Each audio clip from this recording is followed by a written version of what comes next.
Well, good evening, chat. How was your week? Mine was really interesting until I saw this article, which has gotten viral on Twitter, and I decided to make a video about it on my main channel.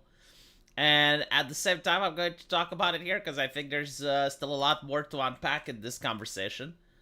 And what fascinates me the most is that the video went viral and it got around 17 million views. Like, a lot of people. A lot of people just want to comment on it. And everyone is disgusted, right? Everyone is saying that it's vile. Everyone is saying, the things that you would say, I'm pretty sure. But when you look at the numbers, because this is what fascinated me, right? Like, I tried to find out who this lady is, tried to find out what her account is, and then look at the numbers before and after the controversy. And guess what I found?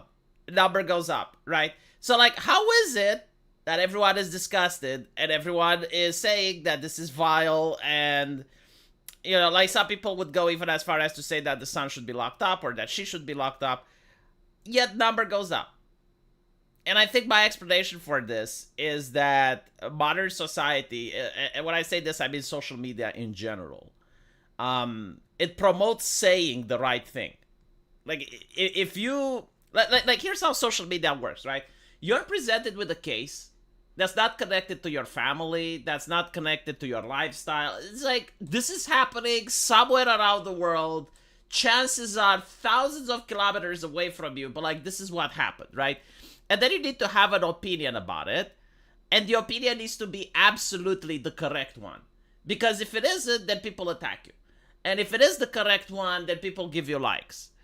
But that's the only thing that matters, is the opinion, right? Like, it doesn't matter if you do something about it. It doesn't matter your actions. Like, you can do whatever you want as long as you have the correct opinion. So what's happening is, like, people are going to the video of this lady where she says that her son is editing her OnlyFans pictures. And they're saying, oh my god, it's so violent, so disgusting. Where do I click? Where do I sign up? Where do I subscribe? Source. Do I get a source? And this explains why she's bragging about it. This explains why she's got no shame and why she goes on various interviews and brags about what she is doing. Because she's profiting from it, right? And it also, like, highlights the culture. It's like everyone is saying the correct things. Like, yeah, like, it is gross. Like, a mother asking her son to edit her OnlyFans videos. Like, how do those conversations work? It's like, Mom, can you spread it a little bit? Like, I can't get the right angle. Like, how do they chat with each other while doing this?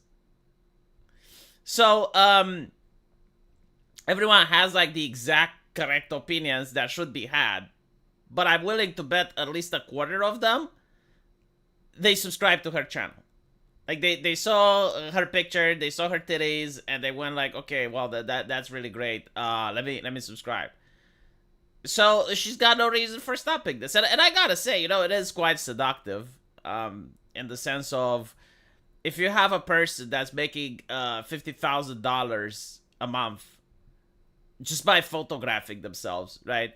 And then putting them on the internet. Like, what arguments can you possibly give to that person? Like, you can say, oh, you're not going to do this for your entire life, and then they can rebut with the fact that, okay, but, like, football players are going to win that much the entire month, So like, really, you can't convince a person. Like I tried, because I knew people like that in real life. I actually knew people like that at the university. And I did my best to try and convince them that the lifestyle isn't good, or that, every type of argument imaginable, like, really everything you can possibly think of, I tried. And it just won't work. Because at the end of the day, they're making 50 grand. They're not working 8 hours a day. They're just, from their perspective, they're just putting pictures on the internet. So like, you really have no argument against it. You just cannot possibly, like, if you can, let me know how. Okay, let me put it this way. If you manage to go to a person that does OnlyFans, and it is not just someone that's,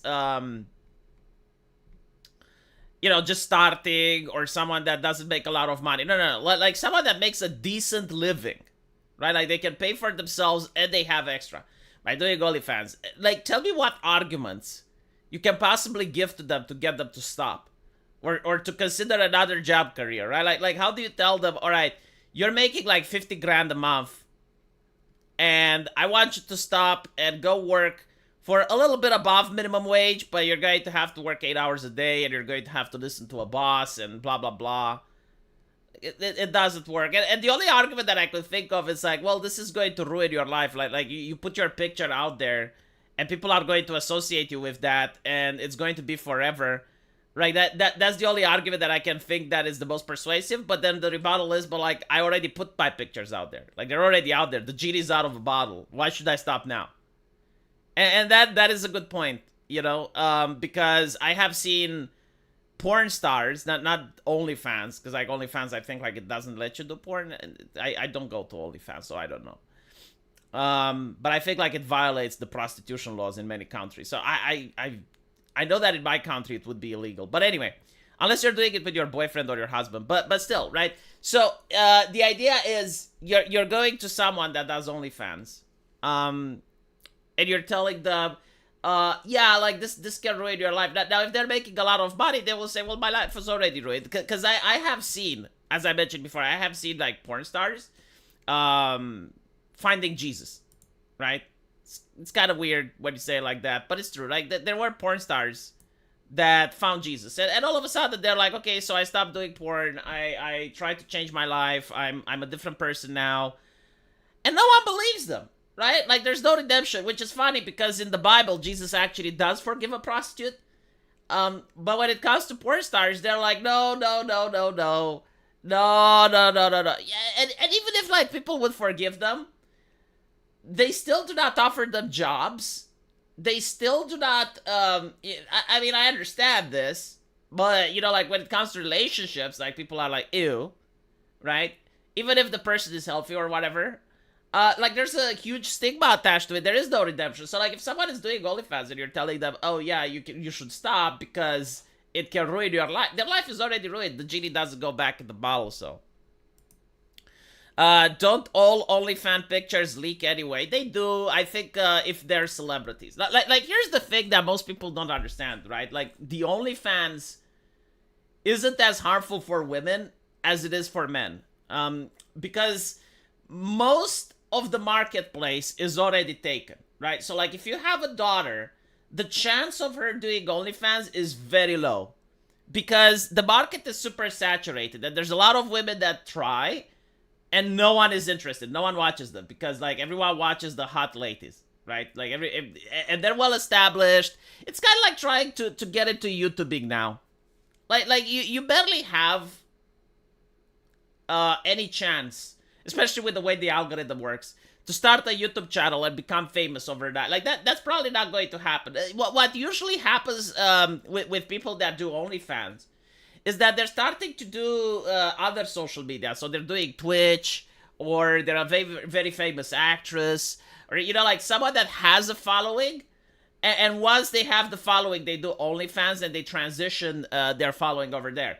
Or someone that gets viral in a meme, like the Haktoa girl, you know, like that is the way that someone does OnlyFans. So, like, the chance of your daughter, because at the end of the day, that's why you should give a shit, right? I don't care about other people and what they do. If it's legal, it's their problem. I don't fucking care as long as my family isn't involved, right? Like, that is the mindset that I have. I know that a lot of right-wingers don't like thinking this way, but basically it's like this, you know, like, as long as me or my family isn't involved, and you're doing something that's legal, I genuinely, unironically cannot give more of a fuck. Right. So, like, why would I be concerned about OnlyFans? Well, if I had a daughter, I wouldn't want her to do it, right? Like, I wouldn't want my wife to do it. That's the only concern that I have. So I generally don't give a shit if your daughter or your wife does it, because that's your business. You know, like, that's something that involves you. And you should be able to deal with it, like, whether you care about it or not, you know, like, that's up to you and your happiness. But like, when it's about what I think, it's just the things that influence me. So anyway, right.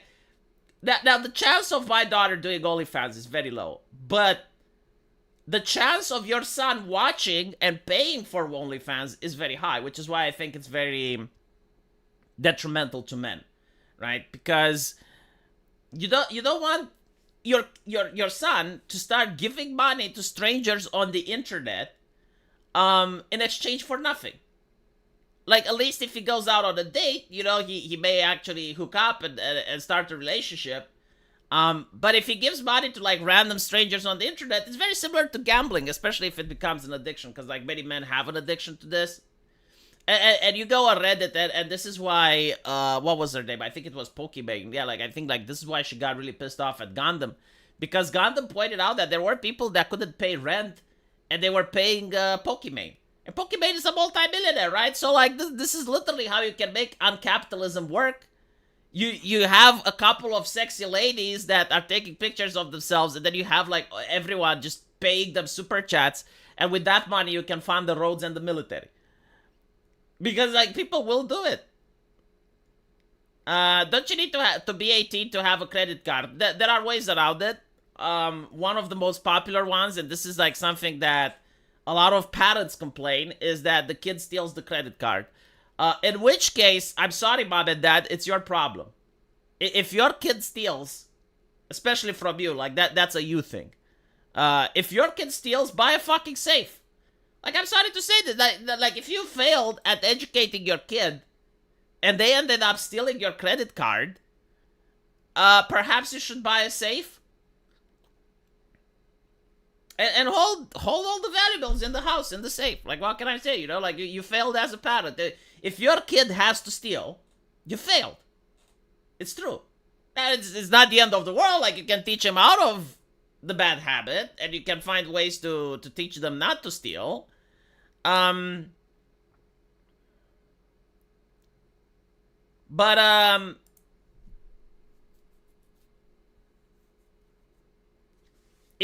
until you do, you should just lock your stuff in the safe, right? So like that's one of the ways that minors get access to these places, is by stealing the credit card. The other way of the people getting access is through various crypto coins and bits. You can buy, like I know on Twitch, you have the option of actually buying the Twitch coins or whatever the fuck they're called with gift cards, right? So you use real money. So like you're giving your son actual cash, and they go and they buy it from a shop, and they do the transaction. I think that's a little bit fucked up. I don't know this is a solution for that, but I think you should like the way for the companies, if they wanted to stop this, but like most companies know that minors are buying the product, and they don't care, right? Because it's money. But like one of the ways you could stop it is like if you had to link your credit card to it before using the various fictional coin, right? So like Twitch uses bits, and if you want to use bits, you gotta link your credit card, and then you can use bits. I think like that's the way you should do it. But there's also like the like the kids knowing an adult, like it can happen, right? Like you're 16 and you have a friend that's 18, and you give them money, and they use their credit card in order to wire you some currency. Like I've seen that happen as well. Cause like here's the thing. All of us have been teenagers at one point, so we can remember how it was like. I don't know how it was like in your country, but back in my day, I didn't have access to internet. But what I did have access to was VHS, cable, and porn magazines. Like these were like the black market in high school. These three things, right? And this is like after I hit puberty, because like after you hit puberty, the male brain gets filled with all these hormones, and all the guys, they want to experience their sexuality. And they will try and find various ways in order to gain access to it. So, like, when it was about cable, you couldn't have access to the naughty cable unless you had a decoder. Well, guess what? At my high school, they were selling decoders. I don't even know where they were getting them from. But I assume, like, someone had a bigger brother that went to university, and he knew how to make these decoders, and he was selling them. Right? He was selling them, giving them to the little brother to sell them at high school. And then there were the magazines, like some of the fine dad's magazines. They would take pictures with it, with a Kodak, and then share the pictures. And like there were many ways. So like the idea that you'll always have like people bypassing the rules is surprising, because I was a kid as well. But obviously, you have to make it as hard as possible for the kids not to do that, right? Like, just because it happens doesn't mean necessarily you have to accept it and normalize it. I hope none of your friends got into the phone lines. Oh my god, right. So, before the internet, you had like these phone lines. They were called the hotline. And you had to dial a number, and there was a lady at the other end. And she would talk sexy things to you, right? Like, she would say sexy things in your ear. Now, the problem with this is that it was insanely expensive. So, like, 1 minute on the phone was like 10 times the normal conversation. And there were like a lot of people which had their parents find out that all of a sudden they have like thousands of dollars phone bill. And this is happening in Romania, by the way, right? Where like the minimum wage was below $100. So, yeah, like a lot of people think OnlyFans is bad or Twitch is bad. You have no idea about the phone lines. Like, the phone lines were devastating for families because, again, like imagine you have a kid, right? Let's say he's 16, 15, whatever. And he calls one of these phone lines when you don't know. Like, you're at work. You can't supervise them 24/7. So you're at work, and all of a sudden, you come home, and there's the phone bill that's like 10 times what you make in a month, right? So, yeah, euros don't exist back then, but I'm trying to make it so that the Americans understand. I'm doing the conversion rating. No, fuck it, euros existed? What are you talking about? Euros existed after the fall of communism. No, I think they did exist, yeah. It's just that Romania was a part of the euro, but I can still do the conversion. So, anyway. The shock that you're getting, right? Like, you're coming home, and you're getting, like, this huge phone bill. And then, like, what do you do from that? And you know, like, little Johnny himself doesn't know the phone bill either. Cause like, he knows that it's expensive, but there's, like, no tracker. There's no, you know, like, app on your phone that tells you how much you purchased. And like you just talk with the lady on the phone, and the lady is very charismatic. She's very flirty. And you just talk and talk and talk, and at one point, you realize that the phone bill is coming. And you're like, well, I hope it's not that high. And then you realize it's 10 times the amount your daddy makes in 1 month. Yeah, it's not good, and there's no chargeback. You can't get your money back. Like, it's on the phone bill, and if you don't pay the phone bill, then you, like, the phone gets taken away. You get blacklisted on many other places, like your bank blacklists you, other phone companies blacklist you. You can't make loans. Yeah, not good. It's difficult to find jobs. Like, no. Yeah, she would speak really slow. No, she was probably not hot. Take into account, like, this was on the phone, right? So it could have been a very chubby lady on the other end of the line that has a pretty voice. Because that's what matters. It's just the voice.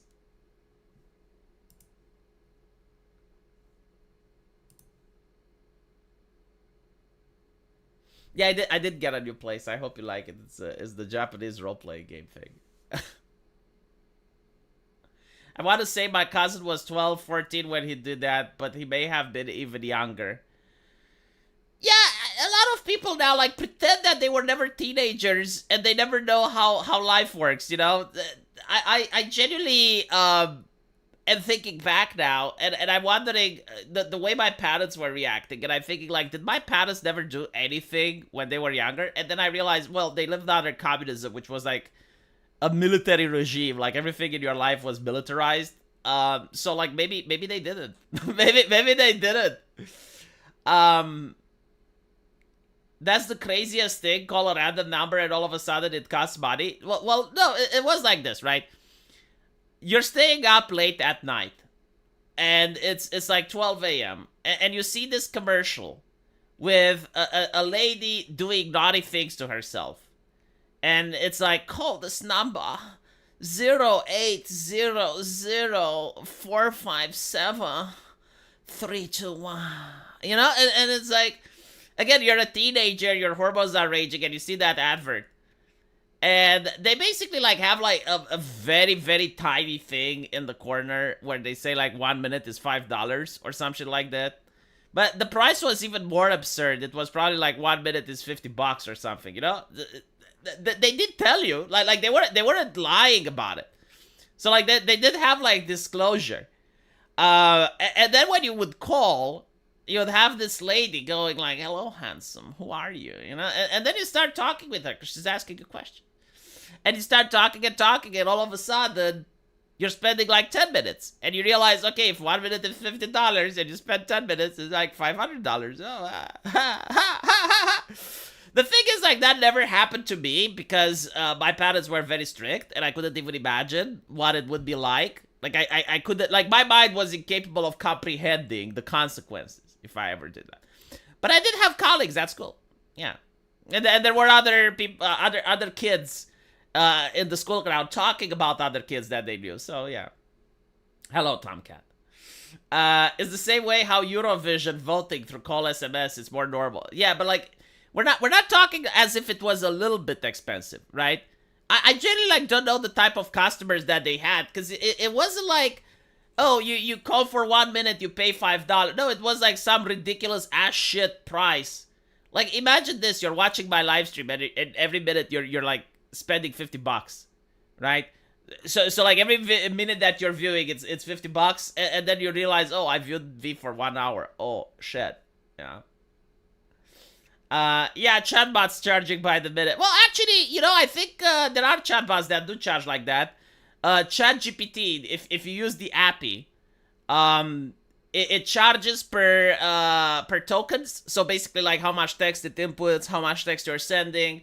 And there have been people that enjoy emotionally role-playing with the chatbot and then getting a big bill. But at least with ChatGPT, from what I understand, you have like a fixed amount. So you're basically saying, okay, $50 or some shit like that.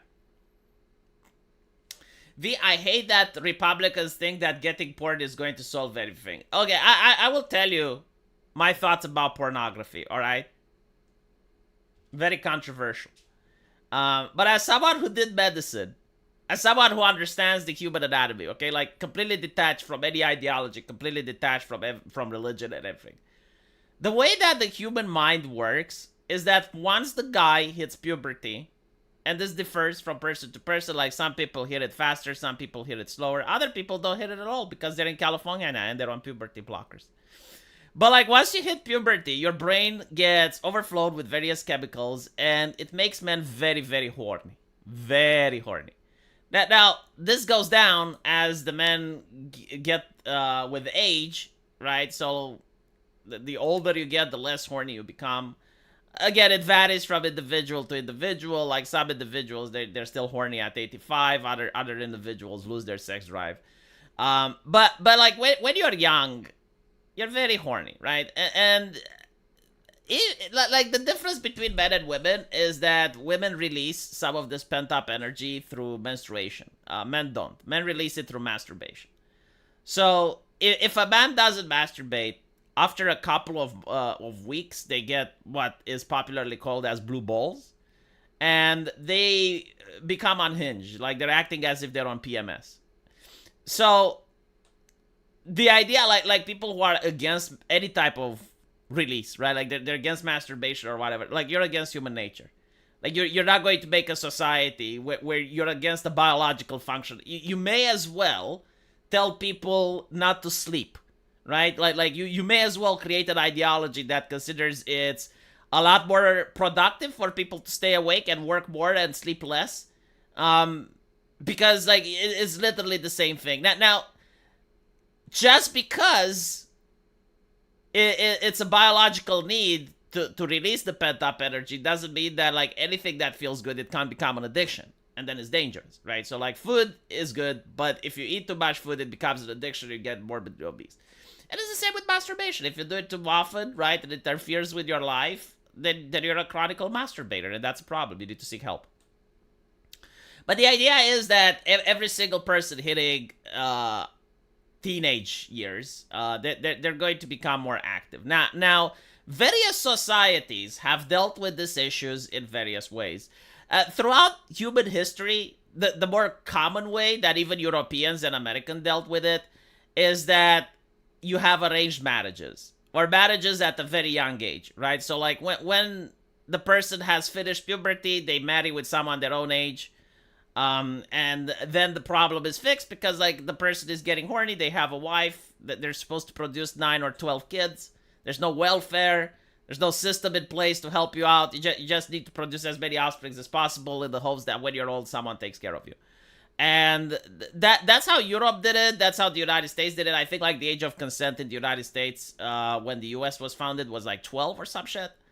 But it wasn't for adults to marry kids. It was kids to marry each other, right? So like this is how it was done in the past, and it's how it's done in the Middle East today. But we don't think like that anymore, right? Like we're now all about marriage at an age of, you know, like when people are older, preferably after they finish university and get a job, right? So they have an income to take care of the kid. So we're in favor of marriage at the age of like 29, really, or 30. But like the expectation that people are not going to do anything sexual until that age, right? So like you don't touch a woman until you're 29 is batshit insane. Like, I'm sorry, if you're a conservative and you want to conserve the old ways, you need to understand why the old ways worked and what was there in order to keep them from working. Like if you're just going to maintain like some of the parts and you're like, oh, well, obviously, you know, until you get married, you should never touch a woman, but you're getting married at 29 or 35. Like, okay, no. Like, you're not going, like, you need to understand human nature. It's like communism. It doesn't fucking work. Why? Because it's against human nature. Right? So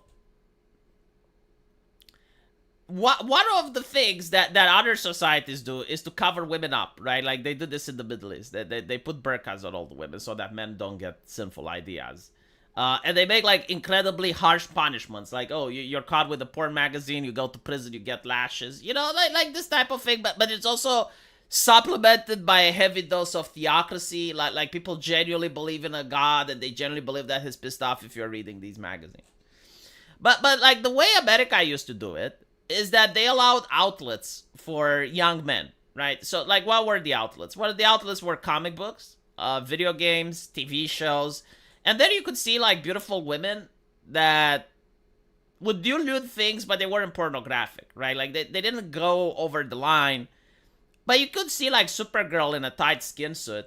You could see Power Girl with the cleavage. You could see Xena mimicking a little bit of foreplay with someone, with Hercules, right? They wouldn't be pornographic, but they were like that. And you could see titties. Like, you could see some titties in Starship Troopers, for instance. There's a scene where you get to see titties. Now you don't. Now everything America does is queer. Like they're really into queer culture. So, like, you can see big cocks in The Boys. You can see big cocks in Game of Thrones, House of the Dragon. But they don't show a boobie, right? So, literally, and when they cast actresses that are 35 or 40. So, like, literally the only place where people want to channel their pent-up desires is OnlyFans. Like the OnlyFans girls are 100 times hotter than anything Hollywood casts. I don't know what was about Harvey Weinstein. You know, besides his criminal record, he actually knew how to cast good-looking people in various roles. Let me see if I have some super chats, and then we can move on to something else. Oh, I didn't get super chats. Good God, I should have picked a different topic. Or maybe my background isn't good. I'll change it. We raided an IED maker who had a Miley Cyrus body pillow. Yeah, you know, like, this is a thing. Like, a lot of people are wondering, it's like, why are so many teenagers in anime? And the answer is because before anime, people used to be in celebrities.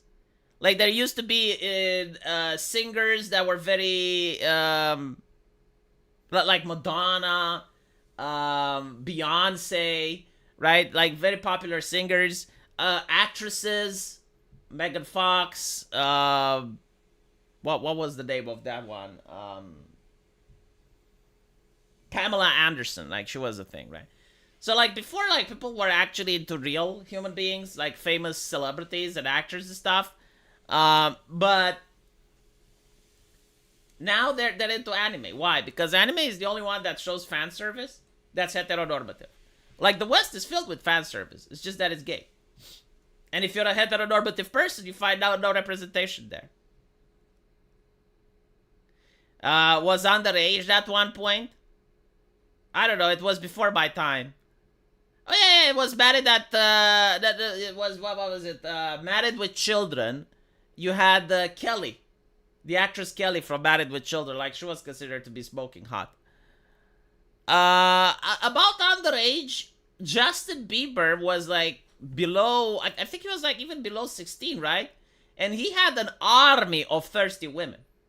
Like he had and not only that, but like other celebrities were groping and kissing him, even though it was making him incredibly uncomfortable. I remember like there's even a video compilation with Justin Bieber like getting groped on stage, and there's like another girl that kisses him forcefully, and he basically says that he finds that uncomfortable, and many men were laughing at it and they didn't get it. But here's the thing, right? The reason many men didn't get it is because in their life, they had absolutely no contact with women, right? So, like, for them, even having a girl talk to them was, wow, a woman talks to me. That is so cool, right? So, like, that was their mindset. And to see another guy getting kissed by a hot girl on stage, they're like, well, what's wrong with that? But when you're Justin Bieber, you got to realize that, first of all, from his perspective, that girl was probably a hag. Because, like, when you're young, you know, like, especially when you're growing up and you're 15, everything that's, like, 4 years older than you is a hag. And everything that's, like, 2 years younger is a child. It's just how, like, the mind works. But, obviously, he didn't want it. But secondly, he's getting so much attention, it's actually going into the negative, right? Because, like, imagine if you're going out and there's, like, 100 girls. It's like a fucking isekai. And 100 girls just, like, grope you and touch you. Like, sure, you know, like, maybe the first day you like that. Maybe the second day you like that. But if it's every single fucking day, you're going to get so annoyed and disgusted that you don't want to go out anymore. And this is probably what happened with many stars. And this is why they find Hollywood to be disturbing. Trolling still requires a bridge. Not small, but red, though. I will commission a bridge at some point. I'll actually have to commission an art. Believe it or not, like, art style that looks like this is actually quite expensive. I don't want to use AI. But they usually cost around, like, $300 to get, like, an art piece like this with this level of detail. So, and then you have to be placed on a waiting list. Most artists do not know how to do backgrounds, believe it or not. Like I thought that if someone draws, like, characters and shit, they're going to do really good backgrounds. No, it's not like that. They specialize. So there are artists that do like really, really great backgrounds but can't do characters for shit. There are artists that do really great characters but are incapable of doing backgrounds. And then there are artists that specialize on writing. Did you know that, chat? Like, literally, that's what they specialize. It's like they're writing various letters that look pretty. Fonts, yeah. So there's an artist for that. And then, like, if you really want to troll an artist, go to a furry artist and commission human art. That really pisses them off, right? So, like, if you want to upset furry artists, this is how you do it. You go to someone that's really good at drawing, like, various furries, cats, or whatever, right? And you ask them to draw you a human character. But usually, like, after you sell with them, after they take your commission, right? Lead us not into temptation and forgive who sims for remorse. Oof. Mr. Walsh's friend Michael Knowles had the former OnlyFans girls on his podcast. She stopped for Jesus. All hail Matt Walsh religion. Yeah, but, like, as I'm saying, you get that happening every now and then, but people don't really forgive them. Like, they will still have difficulty getting a job, and they will still have difficulty getting a relationship with people who know.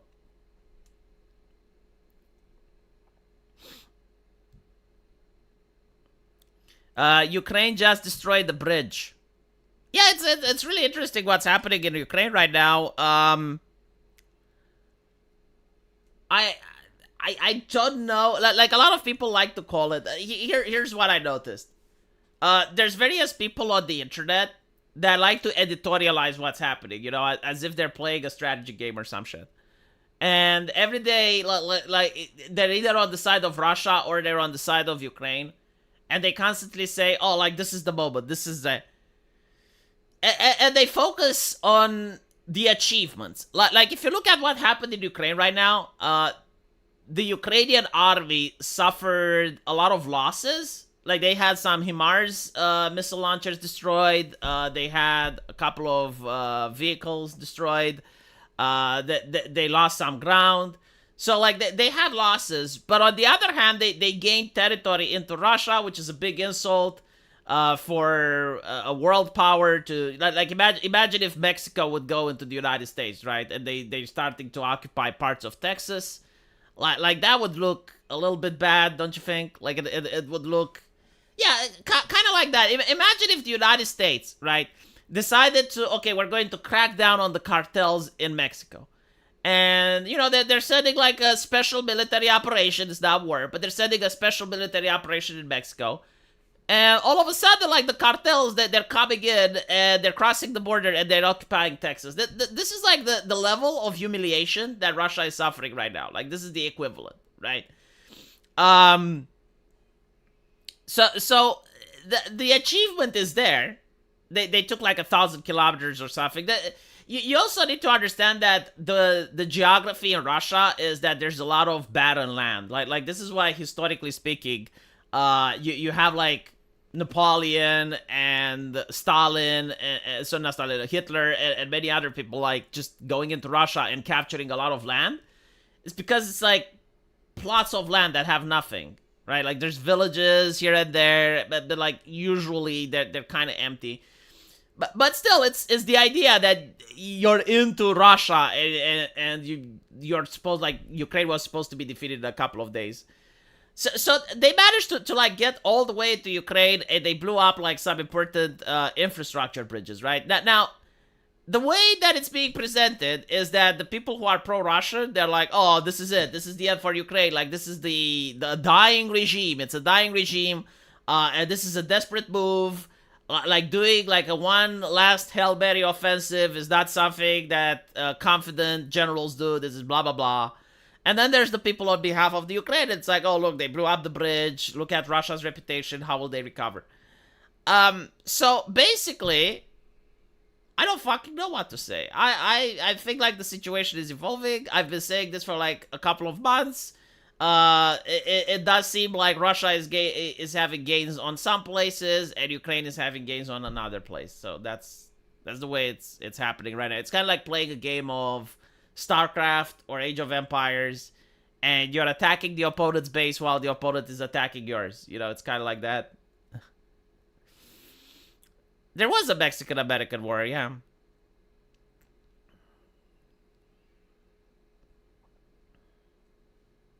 I think Mexico can have California.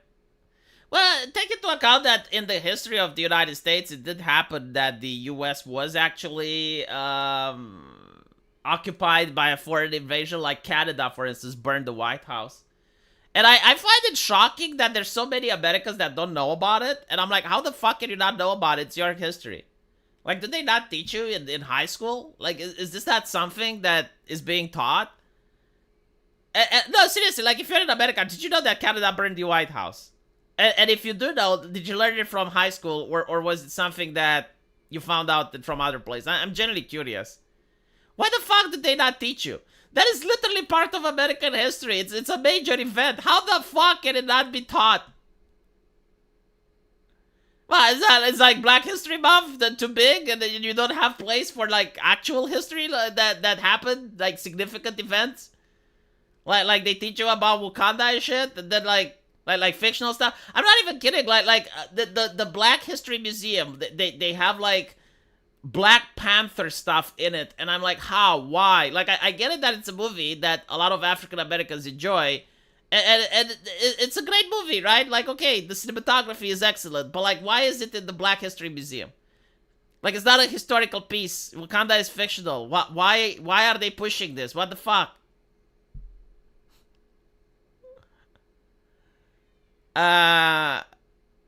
See, now I'm confused.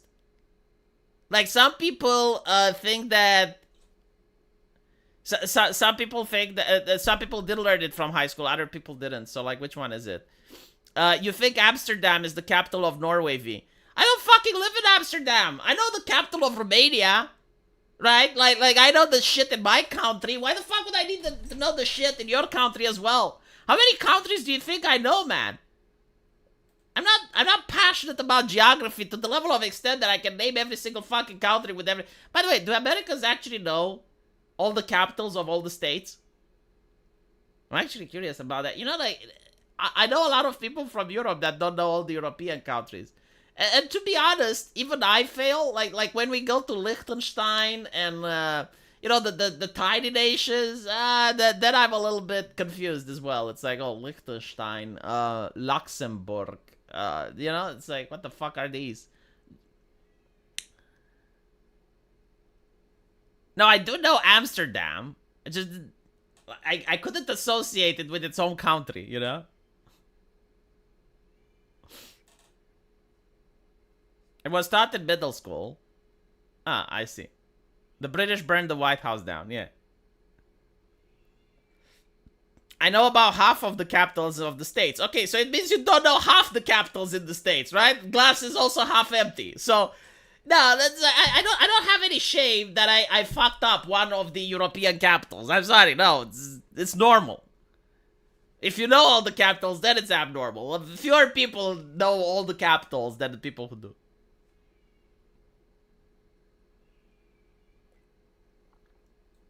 Shit, what is the capital of the Vatican City? See? That's an excellent question. It's Vatican, isn't it? I'm checking. No, that's a fucking great question. What is the capital of Vatican City?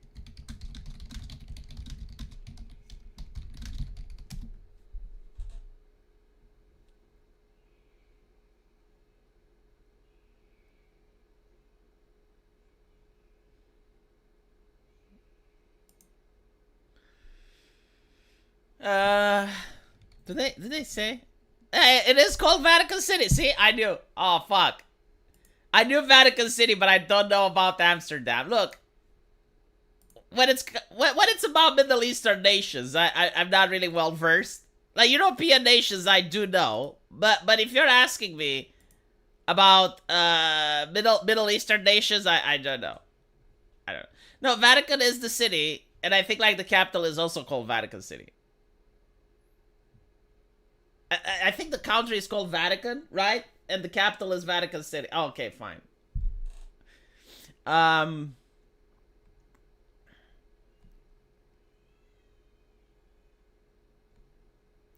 you're not going to get edited videos of my mom. You know what I think about all of this? About, like first of all, I don't think OnlyFans should be illegal, right? Just because something I don't like, I don't want to criminalize it. I don't think it's a problem that OnlyFans exist. And if you manage to ban OnlyFans, you will just get like other things, right? Like we had porn magazines, cable, the phone girls, like we already discussed it, right? So no, like the problem isn't OnlyFans. The problem is the culture, and the culture just doesn't talk about decency anymore. Like there are certain professions where they are legal, but it requires a level of decency. Like if you're an abortion doctor, you don't go like, today, chat, I have took away the life of the unborn children. I pushed the scalpel inside and I rooted out. You know, it's like you don't talk like that. Like you need to have some decorum, right? Even like imagine if you're doing abortions or something and you're inviting your sons like today it's bring your daughter at work day. You know, like people are going to look at you weird. But the reason we don't care about decency or manners is because now we all care about racism, chat. Oh, how can we be anti-racist? This is what every human being covets. This is the desire. When a mother looks upon her child, she says, will he be an anti-racist? You know, it's like... So what are the consequences of this, right? Because it sounds good on paper, like you don't want your kid to be racist, right? But what are the consequences? The consequences are Mizu from the UK, right? So like Mizu from the UK is this cheeky little shit that goes and streams himself doing various criminal activities and also upsetting and harassing his entire community. So like he goes into a park, finds an old lady, pretends to steal her dog, goes in a train, hijacks the train, pretends that he's going to assault people, gets into someone's house and acts all intimidating, like, and he's streaming this, right? He's streaming this for his social media. He's getting a lot of super chats, right? So like, the British public gets a little bit upset. The British public finally has enough, and he gets invited on the Piers Morgan show. And Piers Morgan is like, what the fuck are you doing, right? Why are you being a cheeky little shit? And he's like, well, because I can be a cheeky little shit, and I make money off of it, and it is what I do, right? So like, Piers Morgan just tries to milk. Let's try to milk some empathy out of it. It's like, how would you like it? How would you feel if you didn't have breakfast this morning? And it's like, no, nothing works, right? Like, nothing works. There's no, like, it's not that there's no empathy. There's no moral compass there. Like, literally, he just doesn't understand what's the problem with it. It's just a prank, bro. It's just a prank. Like, why do people get upset if I try to pretend that I'm hijacking a train and I'm scaring everyone? What is it? It's just a prank. I'm not actually hijacking the train. I'm just pretending. Right, so like, that is the mindset, right? Because there's no there's no manners, there's no decency, there's nothing. But like, this is where I got interested, right? Like, this is the interesting part. At one point, Piers Morgan was accusing Mizu of being a racist. Yeah, he was like, oh, so like, why are you pranking Jewish people? And all of a sudden, Mizu was like, wow, their body, I prank everybody. Everybody gets pranked. I don't discriminate. I don't only prank some. No, I prank everybody across the board. Oh, I see. So basically, like, the moral standard is like, don't be racist, right? So, and he's not like he is a man of our time. He is a man of our culture. He's not racist, right? He doesn't discriminate. He pranks everybody, but no morality, no decency, like, all of that shit, those are in the past. Those are stuff that our parents used to be concerned with. Not anymore. So, basically, you have a society where decency just doesn't fucking matter, right? Again, you can do OnlyFans, but you can be decent about it. As in, don't fucking talk about it. You know, don't mention it. Don't go on live streams. Don't hire your family members. And if you do, they'll go in public and brag about it, and right?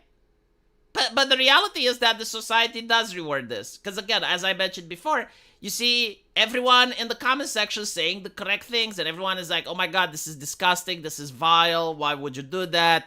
How does the conversation with your mom go? It's like, mom, can you spread the legs? I want to get a better angle. You know, like how do people go around this?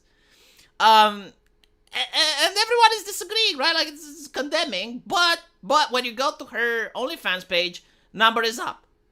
So like, how is it that so many people are disgusted and find it vile, but they're still subscribing? And the answer is that all that matters if you say the speech, right? Like, if you say the magical incantation, oh my goodness, it's so disgusting, then you can do whatever you want. It's like, oh, it's disgusting. Where do I click? Where's the link? Get source? Can I get a source? I need sauce. So this is why.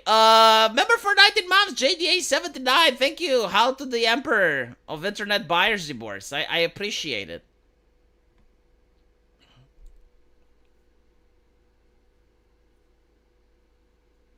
That's because racism is the worst crime. Yeah, they managed to make that. They managed to make that a thing, right? Like, nothing is worse than racism. But you can see it on YouTube, right? Not on YouTube, sorry, they don't show that. But on Twitter. You can see it on Twitter. Like there's videos with like a kid that's getting assaulted by several African American gentlemen. And like he's being violently assaulted. There's a lot of cases, right? And people are like, wow, why would they do that? And then someone goes like, well, because he used the N-word. And it's like, well, the N-word isn't this magical incantation where if you use it, people should be able to commit crimes against you and snap. Yeah, but like, freedom of speech doesn't mean freedom from consequences. It's like, okay, so like, if they murdered the kid, is that fine? Or like, are you only happy if they're beating him to an inch of his life for the atrocity? And again, like take into account that if it's a minor, like, chances are he probably wouldn't even go to prison if he committed the crime, because like, our society understands that people who are under the age aren't fully developed. So like even then, even if you were to agree that yeah, if you say certain words and you get assaulted, that's fine because you shouldn't have said the words, right? Like even if that's your mindset, you should have more leniency when it's an actual child. And again, like I'm not saying child in the American sense because they're like 17 and it's like Greta Thunberg and it's like, oh, but she's but a child. How can you debate her? No, I'm saying like child as in like school level, not even teenager level, right? And you see like on Twitter these videos where like someone gets assaulted by 3 or 4 other dudes, and then like the white liberal woman is like, oh yeah, but like he said the N-word, so therefore, and it's like, okay. So you know, like there's that meme with like the N-word pass. Are we doing now the violence pass? Like the N-word gives you the violence pass, right? It's the ability to commit assault, or sometimes even grave injury, just because like someone uttered the magical incantation.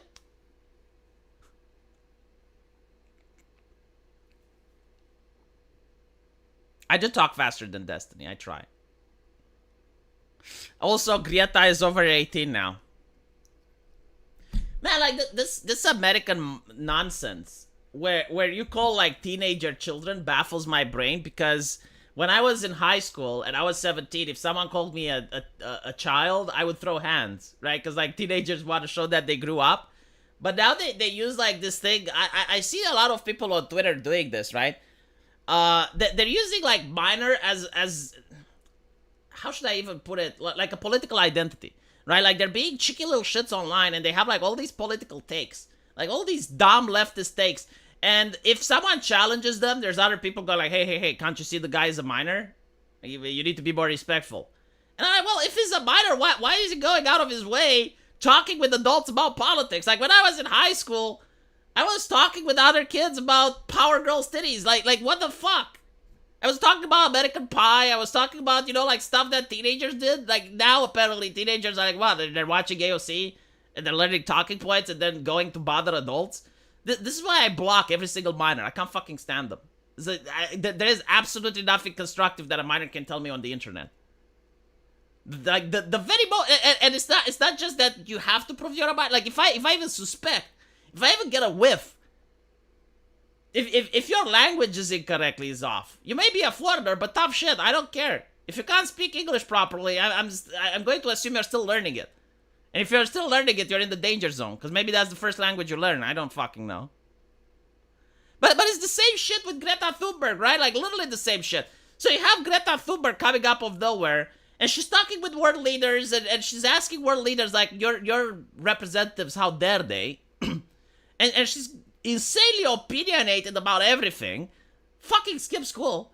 And whenever someone is saying anything negative towards her, it's like, oh, but she's but a child. She's not but a child. She's 17. When I was her age, I knew how to do equations with hyper complex numbers, and I knew geography and history, and I probably knew a lot more shit than she did. But if she is but a child, why the fuck is she talking with world leaders? Right? But it's like this thing where you need to have both. It's like it's Schrodinger's minor. Like when they have political opinions, they're very insightful and wise. But when you want to challenge their political opinions, well, you can't. It's like you're arguing with a child. And I just don't fucking understand it, chat. I don't know why this is. Like it used to be like they're a teen, right? And if they were a teenager, they could have political opinions. Like when I was a teenager, I actually knew more about Romanian politics than I do now, because I was following it more closely. But I could definitely understand what the fuck was going on. Yeah, like, and like, being a teenager, it depends, right? Because, like, maybe, like, after 16, yeah, like, when you're 16 years old, you kind of understand politics and you kind of get involved. I mean, in Germany, they even allowed them to vote in local elections. In European elections, much to the horror and dismay, because it turns out they all voted right-wing. So, like... it's like this internet thing. That's kind of bizarre. But like you can even take it a little bit further. What's funny is that a lot of leftists are like, what's his name? Moist critical, right? So they will be like, oh, it's 17. So like 2 17-year-olds marrying, that's disgusting and gross. But a 15-year-old kid can transition, or at least start the therapy, right? Like get consent for puberty blockers and shit. So like you have like this bizarre thing where it's like, well, can they consent? I mean, sometimes maybe, sometimes not. Depend. Like, what are you talking about? Like hormones, puberty blockers? I mean, yeah, it all depends. Are the parents okay with it? Marriage between two people their age. No, that's very problematic. That's no. I'm not comfortable with that. No. They can't just have one principle, right?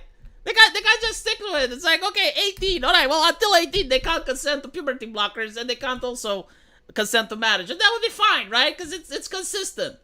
But no. um. Yeah, no, they don't care. Like, here's the thing, right? This is a controversy on Twitter that baffles my brain. So there's this athlete from Norway, I think. And she was the one that threw the spear. I'm trying to find a picture of her. But a lot of people on the internet just find her hot. Now she's a mature woman. There's memes about her. She's got I think she's like 17 or something, which is legal in Norway because that's how she competes in the Olympics, right? Because like if you're not legal in your country, you can't compete in the Olympics because otherwise it's child labor. So there are laws to prevent that. So she can compete in the Olympics, and because people on the internet say that she's hot or good looking, there's a lot of people on Twitter that are freaking out and calling everyone a pedo. And it's like, I'm sorry, she's past puberty, number one. And number two, people can say someone is good looking without actually wanting to hump the monitor. But this is the mentality that we live in. There's another one, which is even more bizarre.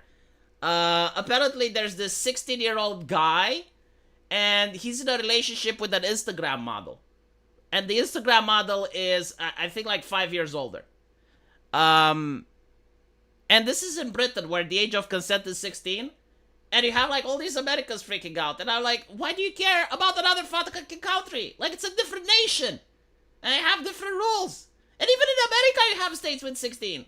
And even in places where you don't, there's Romeo and Juliet laws. And if the age difference is 5, even in Romania, it would be legal. The fuck? It's like...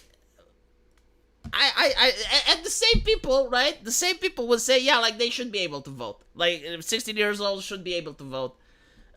They should be able to consent for transitioning. But, like, this is where they draw the line. It's so bizarre.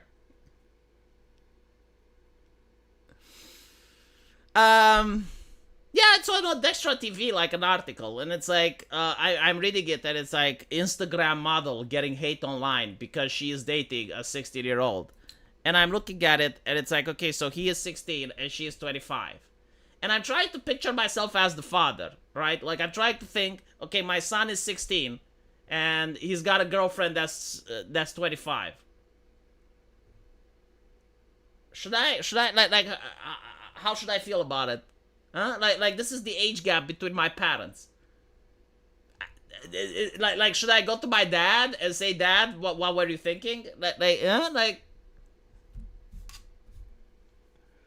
go to my dad and start asking him questions. Yeah, she's an Insta model as well, right?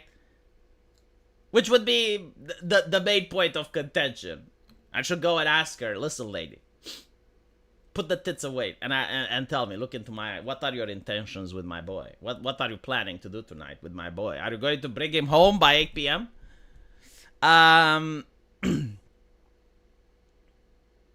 Is she hot, fertile? Do you want grandkids? 16 and 21 is bad. I mean, it's the law in UK, right? This is not happening in America. Even in my country, it's legal. Like, in my country, it's 18. But under 18, you have Romeo and Juliet law. So if the age difference is 5, it's still permissible. It's like one of those things where, like, I'm like, meh, I guess, whatever. Do I need to get upset about every shit that happens in the world? Now, if she was like 45, then yeah, no, sure. That would have been fucked up.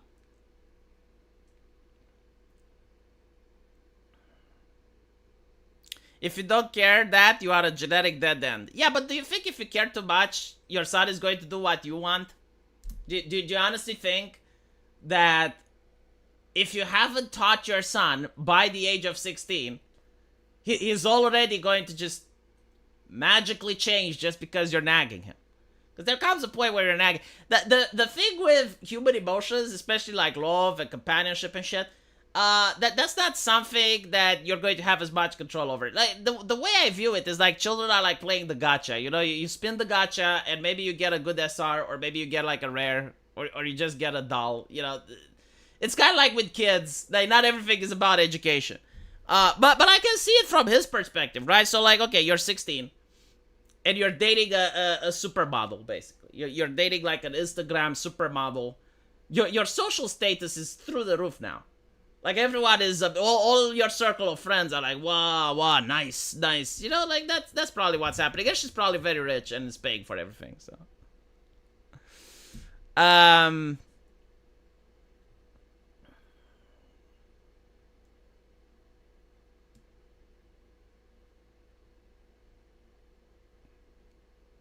no, she's like 5 years older, so that's 21. Yeah, she's 21 and he is 16. Which again is legal in most places. And I told you like my mindset. If you're doing something that's legal and it doesn't involve my family, I don't fucking care. Like it's very simple for me, right? It's not that complicated. I get it that for other people it is. But I have a feeling my son is not going to come home with a 21-year-old Instagram model. I don't think it's going to come to that. Still, you know, probably better than like having your son come home and tell you about the new pronouns he invented, or tell you about the fact that now he's going to a Democrat convention or some shit. You know, like there's worse things. Could be an incel. Anyway. Twitter would be okay if he is 18 and she would be 78. Yeah, no, that's the thing with Twitter. Yeah, like if the opposite is true, they're not okay. So if the woman is 18 and the man is 75, they freak out. But if the man is 18 and the woman is 75, they don't care.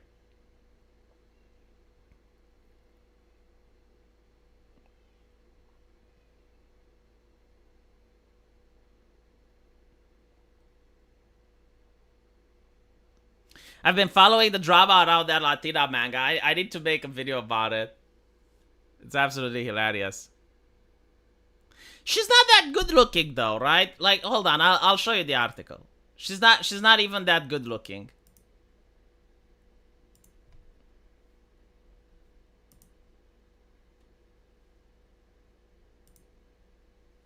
Let me see if I have it.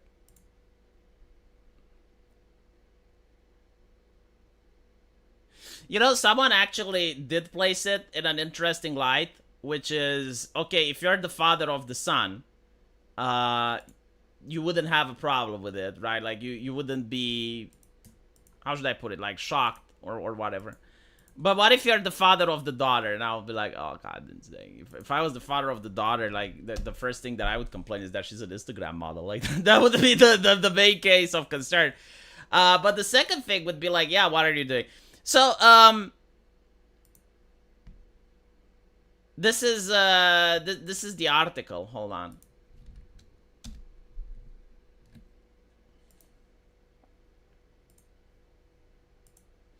"20-year-old British Instagram model has come out to defend dating a 16-year-old despite the online backlash." And a lot of people say that she looks older, and it's like, well, it's what makeup does to a person.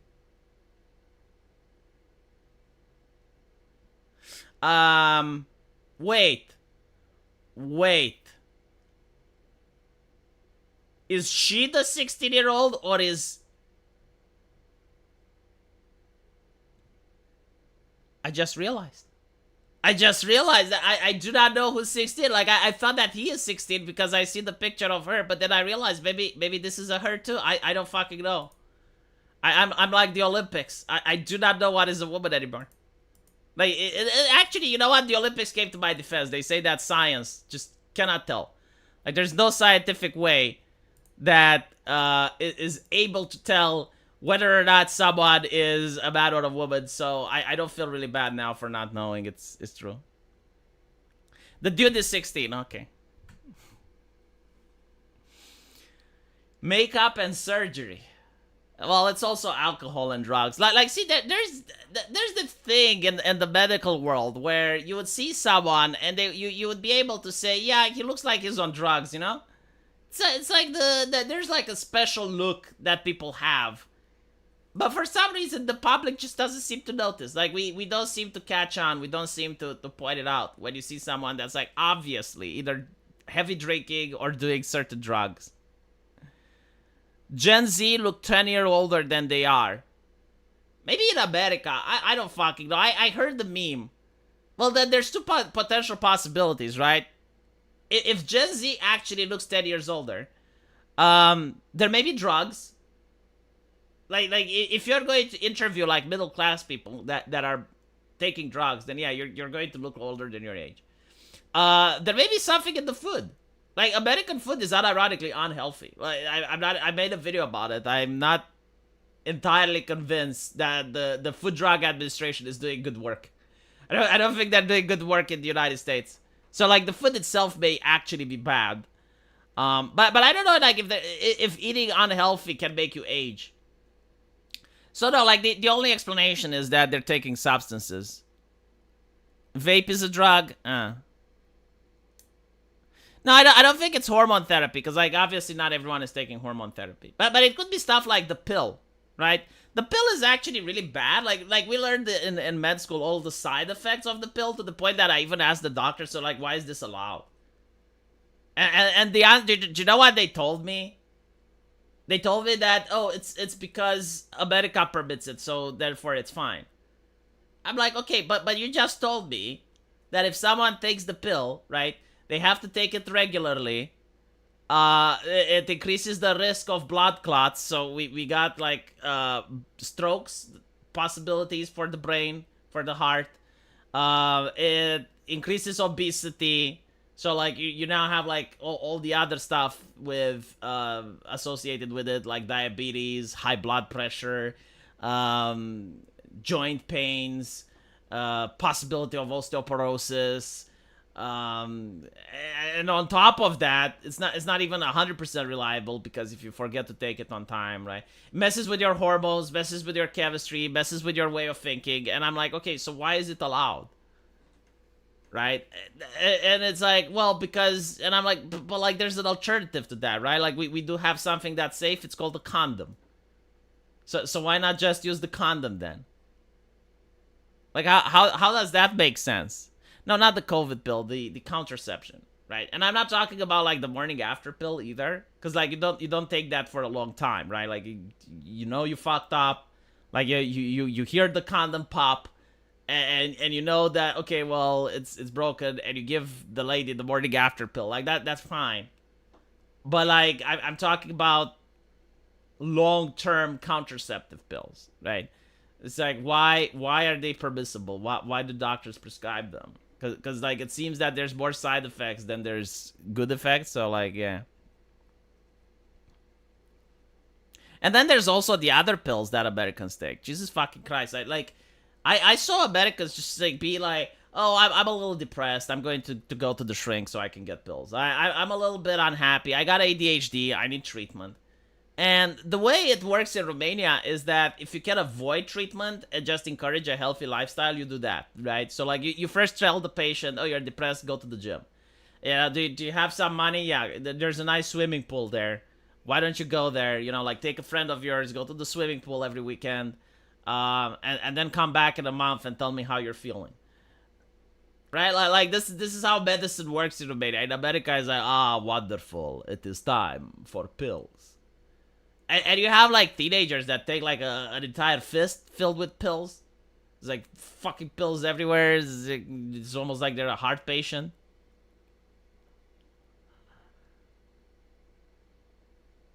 Yeah, they give you pills like they're fucking Skittles. Again, this is coming from someone that finished med school. And I'm looking at how the Americans do it, and it's like, well, I mean, I guess, like, there are certain procedures that you can do in America and you can't do anywhere else. That makes sense. But at the same time, what has to wonder, it's like, what the fuck? Yeah, I know. It's like, oh, but Big Pharma makes big money. No, I get it. But big pharma should make big money in Romania too, and we, for some reason, have some common sense. Like, we are actually calling it out, and we're like, yeah, I mean, it's true that you can get someone on the pill, but like, if you can get someone to become healthy without the pill, that's the desirable outcome. So, like, at least try first, you know? But I think it's also part of the culture. Like if in America you have, like, a morbidly obese person coming to you, and you're telling them to lose weight, you can lose your job. So you can't tell them, hey, you know, maybe stop being a sack of shit. Just go and exercise a little bit more and see how you feel after that. And if you need pills after that, I'll help you with it. But, like, right now, my advice is to just exercise, you know? How many people will do that?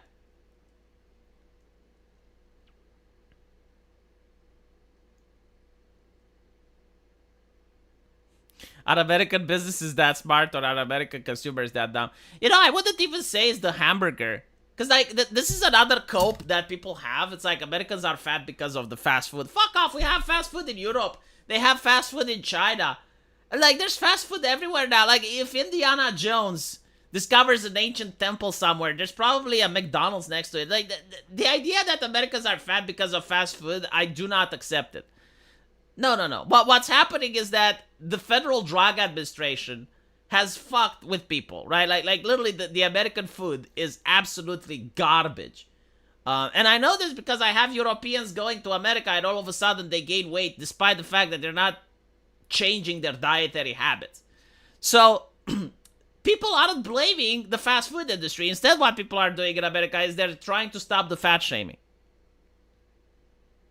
It's not even the fact that it's a consumer society. That's another trope. Like, what, do you think we're not a consumer society in Europe? Like, look at Europe. We're not producing anything.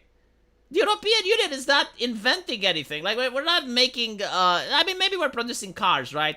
But when it comes to social media, tech, like, it's dead in the water. We just regulate, right? Because we're a consumer society. And even with this consumer society mindset, we do not have the same health issues that exist in the United States. So, like, no, the problem is the food and the ingredients that are placed in the food, and the fact that people are like, no, actually calling it out is bad.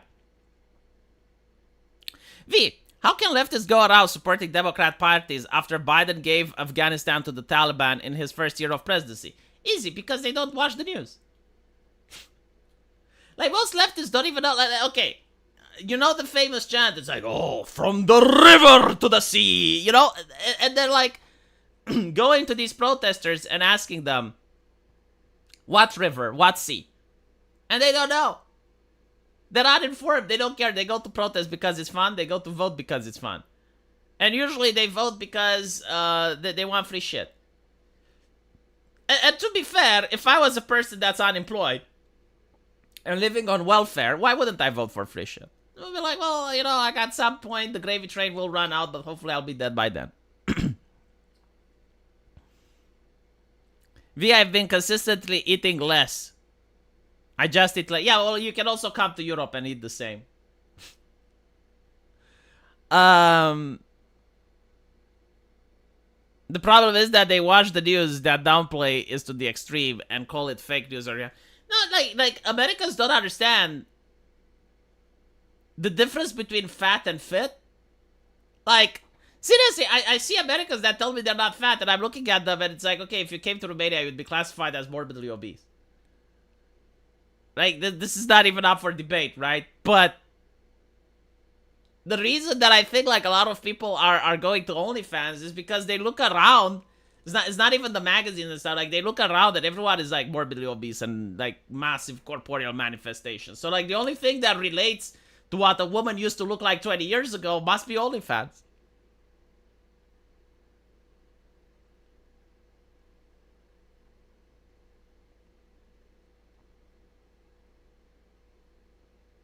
Yeah, they're supporting price fixing. And it's like, at some point, you gotta stop and say, alright, well, if price fixing works, why didn't they fix them up till now? Like, if you can magically improve the life of all the citizens by price fixing, how many years of history did we have? We had, like, over 2,000 years of history. Why isn't this the norm? Why isn't everyone just price fixing if it's so great, right? Like, all you gotta do is you sign a piece of paper and you magically upgrade the lifestyle of every single citizen, right? So it would be criminal not to. But I guess like all of a sudden, like Kamala Harris is the one that came up with the concept of price fixing.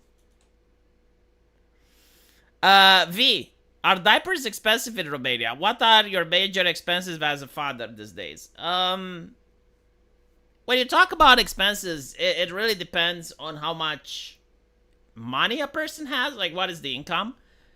But no, like overall, I wouldn't say diapers are expensive, especially when you have like different types of diapers. So like if you're really struggling financially, you can just buy cheaper diapers, I guess. So far there haven't been that many expenses. We're not really feeding formula to the baby. We're just giving him breast milk. So there's no expenses there. The clothing weren't that expensive either. Yeah, I mean it's the nappies, but the nappies aren't very expensive. Like you get a lot of them, and they cost around $50, and I think like for $50 you get 100. And these are like the most quality ones, like the highest quality you can find.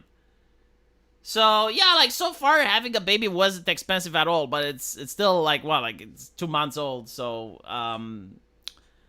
it would require I think like him to become like 1 or 2 years, because then you have to start buying toys, then you actually have to start buying food, you gotta start buying more clothes, and probably that's when it becomes more expensive.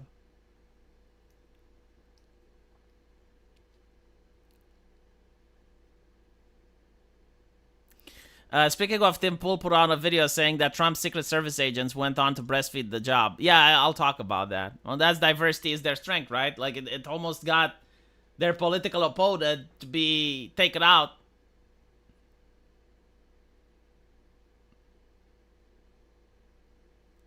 Now, I'll tell you when a child becomes expensive. It's the school system. It's honestly, unironically, the fucking school system. The public school system is what's the most expensive. Even if it's free, what happens in Romania is that there's a really difficult exam you need to take after 8th grade. And that exam, it will go through the general knowledge of what you learned in the last 4 years. So, you gotta pay. A lot of parents do, like, they pay tuition. So, like, they find a teacher, like a math teacher, right? And the math teacher will come to your house and will teach your kid math. Allegedly. And they're incredibly expensive. They're like $20 an hour or something like that, and it's like $40 2 hours, which is a session, and they will come like maybe 2 or 3 times a week, right? And that's just math. Now you need to teach him like Romanian, English, physics, chemistry, so like all of it adds up. Cause the idea is that if you don't, the other parents do, right? So you want to get your kid in a good high school, so you want to make sure that he learns as much as possible. And obviously, like when he goes to school and he sits at a bench with 20 other kids, the teacher would have the same time to like individually prepare them. So like you want to do this, you want to get tutoring, and it ends up like being incredibly expensive, because you got like all of these different subjects and all of these different things. Like my mom even had to make a bank loan in order to adjust with the thing. V, have you congratulated Anna, that Star Wars girl, for her pregnancy? No, I generally don't speak with her on a daily basis, but I didn't even know she's pregnant. What are your advices for people about to be parents? No one told you about. Oh, if you are to live your life in Marvel Universe and American feminist literature, you would think that pregnant women can do everything by themselves. Because, in Wolfenstein, you got, like, the pregnant woman just like, mowing down Nazis. And there's even lines, like, dialogue lines, where the man wants to help a pregnant woman. And she's like, I'm pregnant, I'm not disabled. It's like that brain rot, which can influence some people. Because, again, like, you're thinking, well, there is an actual human being that wrote this, right? And they always say it's like, oh, it's a feminist thing. So, like, women were involved, and they wrote this. Like, they wrote the script, and they must have written the script because, they want to create immersion, and they want the universe to be as accurate to reality as possible. It's not. Alright? Like, pregnant women are completely separate than what culture wants you to believe. Hold on, my thing died. Where do I disable it? Where's the gaming capture? Here we go. I really need to start changing my phone because the battery dies all the fucking time, even though I recharge it. The same company is going to release Indiana Jones. Yeah, it's so fucking annoying. Why is there such an exam? Well, because again, the whole purpose of having a prestigious high school is to be exclusive, is to allow as few people in as possible. It's not that they can't get like more desks or more teachers, but it's like to get the best of the best, right? Because like when you're in a class where everyone is on the same page and at the same level, it's a lot easier for the teacher to help them, right? Like imagine this, right? Imagine you're training people to play Age of Empires, right? And you're like one of the best teachers of Age of Empires on Earth. Like you can get people to get to Diamond. Or you know what? Let's not pick Age of Empires. Let's pick Dota because everyone knows Dota, right? So you're like this really good trainer, and you can train people to play Dota. And a lot of people that were trained by you became a challenger in a couple of months, right? Like you're the best trainer. Now. You actually want to help people get to Challenger, right? Because that raises your prestige. That's what matters.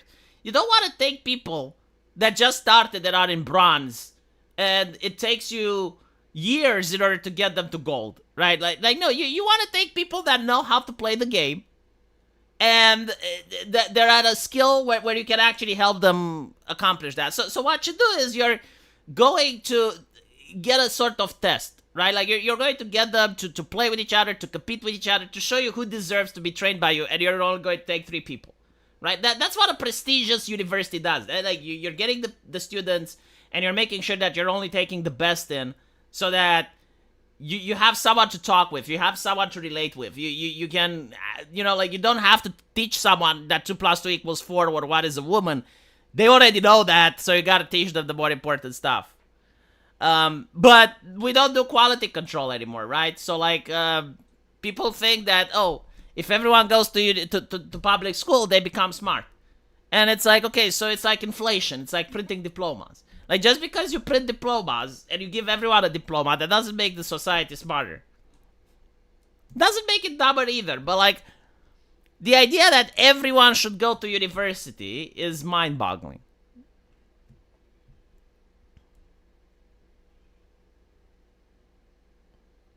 Why isn't Romania great and pick smart if they have such a system?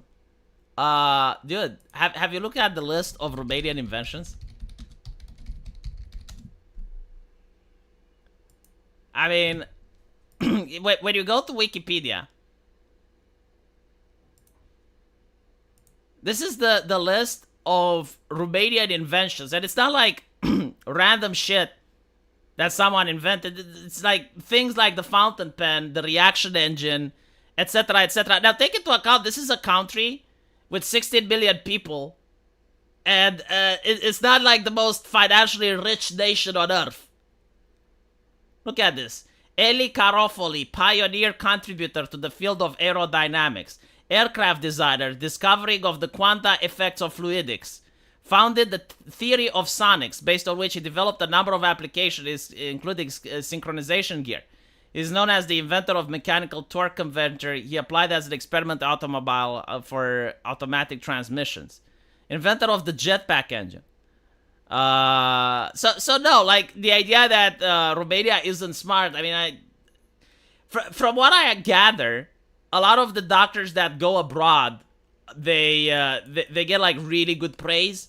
So like everyone that went to France, England, the United States, everyone that was there was congratulating them on their efficiency and on how well and good they were doing their job. But if you want to know like why is Romania not rich and why are people living, it's because we benefited for communism for a couple of decades, and that turns out to really severely impoverish a nation.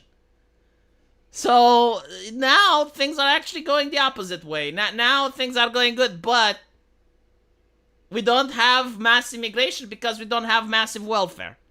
So the government does give out some welfare, but it's so tiny that most people prefer France and Germany.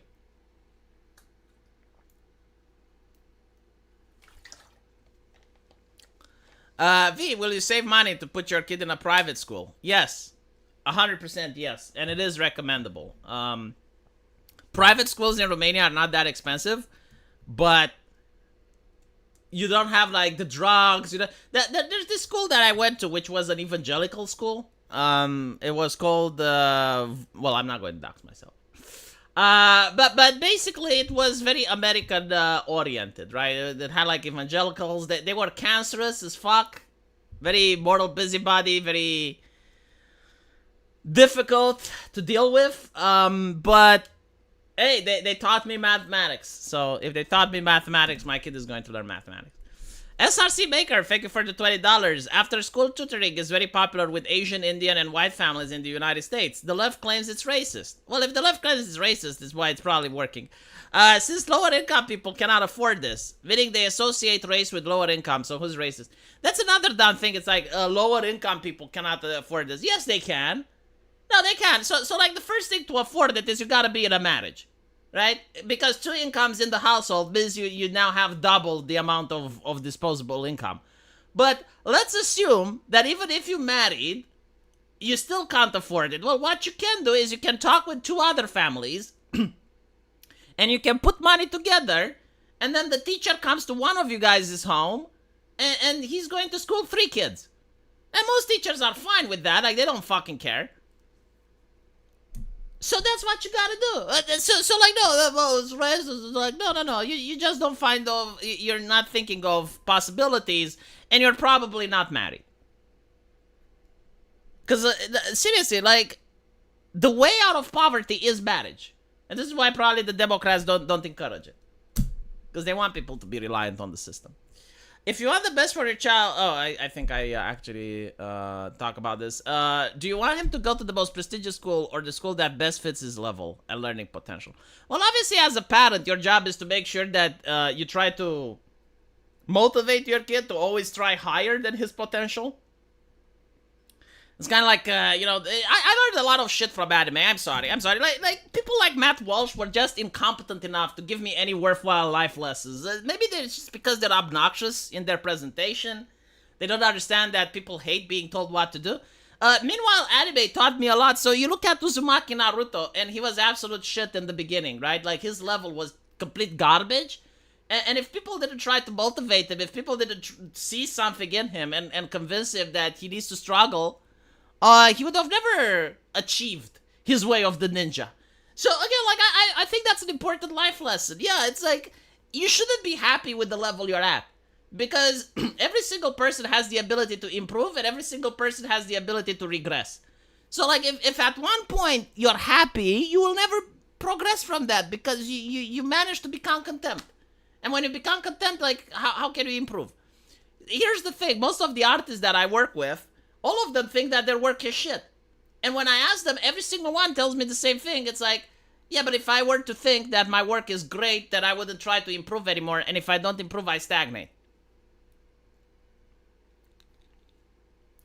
V, as a father, what are the unique teachings you think you can only teach to your kid and it's lacking in modern parenthood?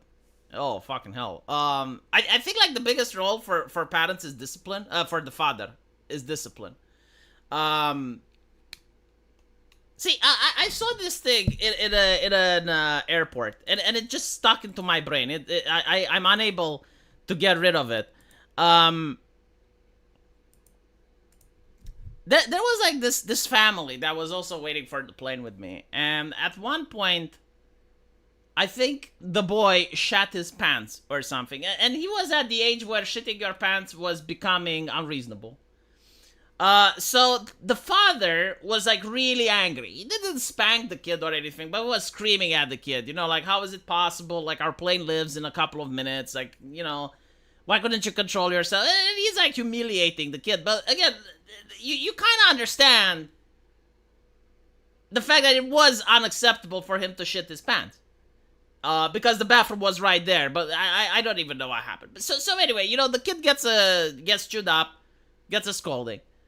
And then the mother comes in after they change him and stuff, and the mother, you know, like, hugs the kid and gives him love. And I'm thinking like, yeah, the left wants diversity everywhere except in the family unit, because like that is actually diversity that is helpful for the growing of a person. Like you get told off that you did something bad, right? And you get like someone that's stern is basically like putting you through a psychological level that makes you not want to have that happen again. Because like no one wants their father to scream at them, right? So like in order to like that, the part of education is that if you do bad things in the future, your dad will scream at you again. So like you're dissuaded from doing that because you don't want the punishment.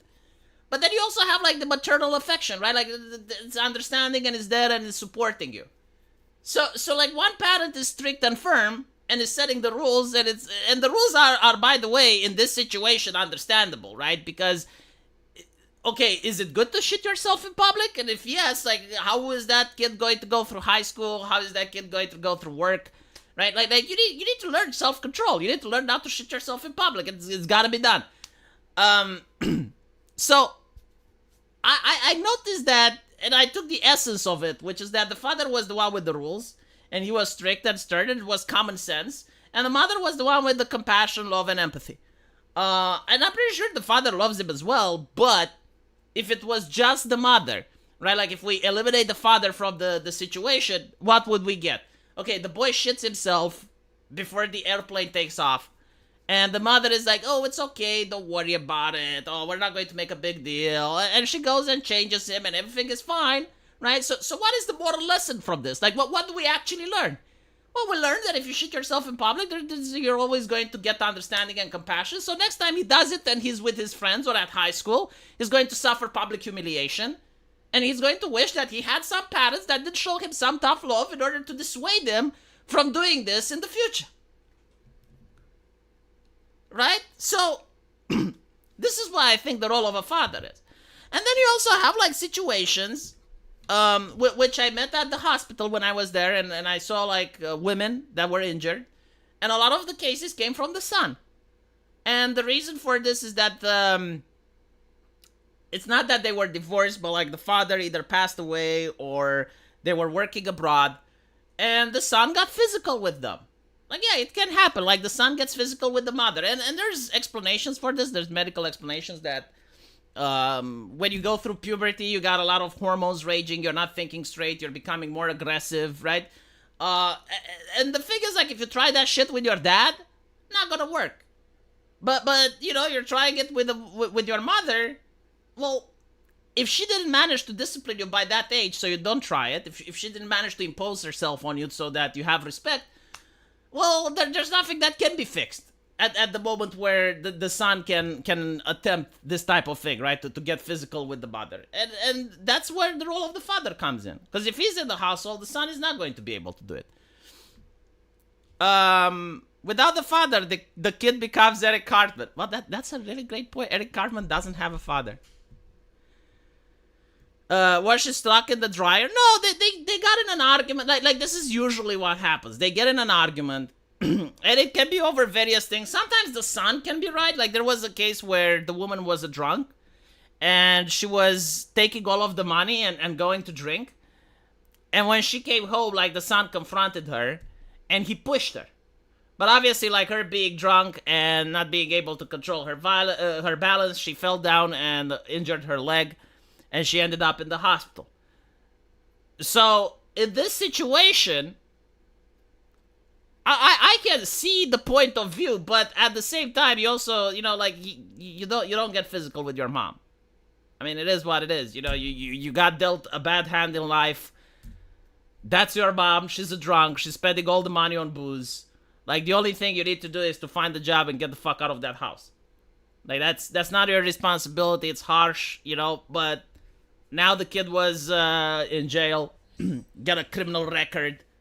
All the village thinks that, like the village is not going to know the reasoning, right? They're not going to understand. And they're just going to be like, well, why did you push your mom? And he probably didn't want to injure her either. But there's a lot of cases like that. Usually the cases are the kids don't know their strength anymore because they went through puberty and they become more strong. and they end up like pushing their mom or something like that, and then the mom ends up in the hospital and the kid ends up in prison. So I think like in the United States there's a movie that shows this happening. Like most people don't talk about it. Like if you don't talk about it, it's not happening, right? What the fuck was Requiem for a Dream? Yes, like in Requiem for a Dream, you have this where you the mother is having like a drug addicted son, and he's coming into her house in order to steal the television, right? And there's nothing that she can do to stop him. Like she tries to get in front of him, he pushes her away. And you learn these things when you grow up in an impoverished neighborhood. Like this usually happens in families that do not have a father there.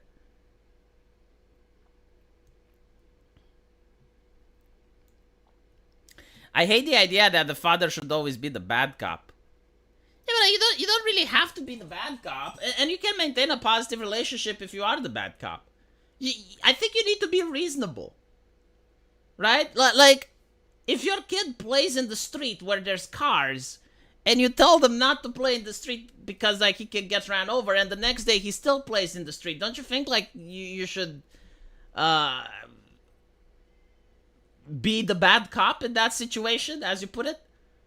Like, because at the end of the day, like, kids do a lot of things that they don't understand why they're harmful, but you as an adult know that it's harmful, so like someone has to tell them. Someone has to instill discipline. Like, I'm not advocating for you to treat them like Spartan boys, but still. Yeah, like you can be the bad cop by being logical and reasonable and explaining why it's wrong. I think the correct thing is to be firm.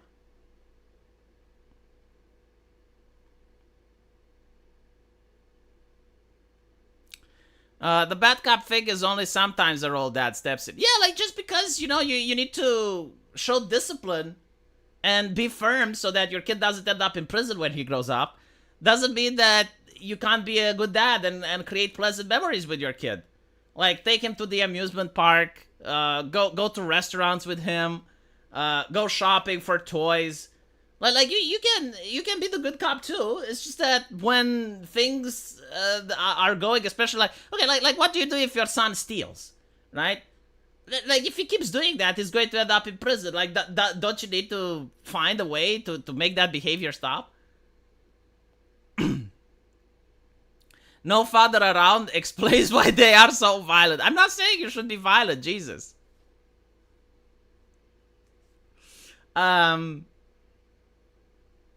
It's more like being firm and assertive and having the dad voice, as they call it. There's a lot of dads that manage to educate their kids without being violent. I don't think like you need to be violent.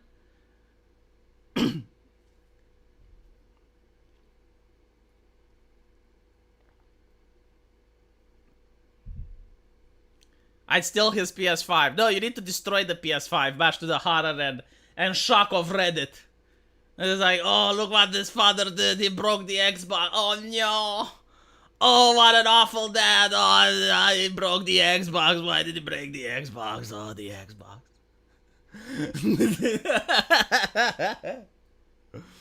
There's a lot of internet videos where the father breaks the Xbox and it's like, oh, the horror. It should be a crime. That is child abuse. The moment the hammer hit the Microsoft property, the police should have gotten involved.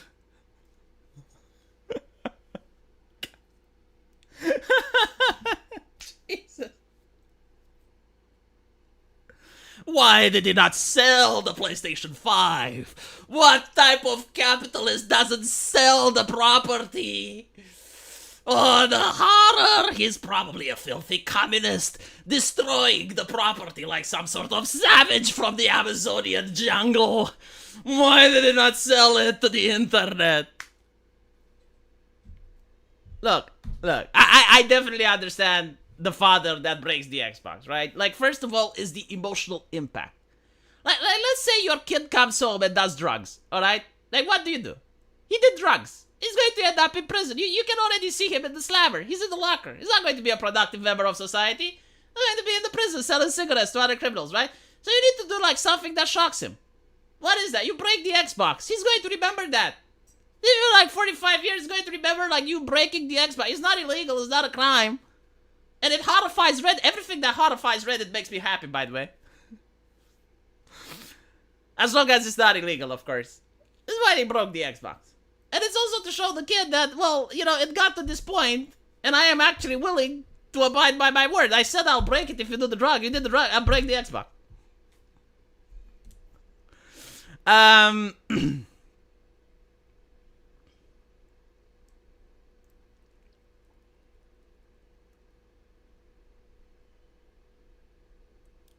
What type of physical routine would you like your kid to practice and get into a father-son activity? Swimming pool. A swimming pool is so much fun. See, when you go to the gym, at least for me, it was always a chore. Like there is fun activity at the gym, but it's not as fun as swimming. So like going to the swimming pool is really relaxing, and you're using all of your muscles in order to swim. And it's also fun because you're in the water, right? So that's probably like one of the things I would recommend. Hey V, hope you're doing well. What is going on? We're talking about parenting and destroying the kids' Xbox, which horrified the internet.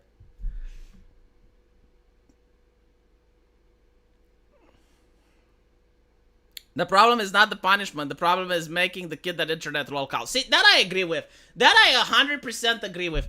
If you want to educate your kid by destroying the Xbox, you should not film it and upload it on the internet. There is absolutely no advantage to doing that. In fact, your kid will probably hate you because now he's an internet locale. So yeah, no, I do 100% agree with that. When you frame it like that, you're 100% in the right.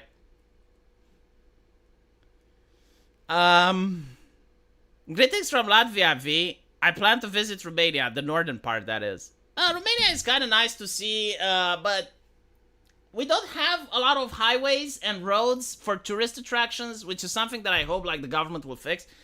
So unless you have a car, it's going to be difficult to see all the castles and all of the picturesque nature.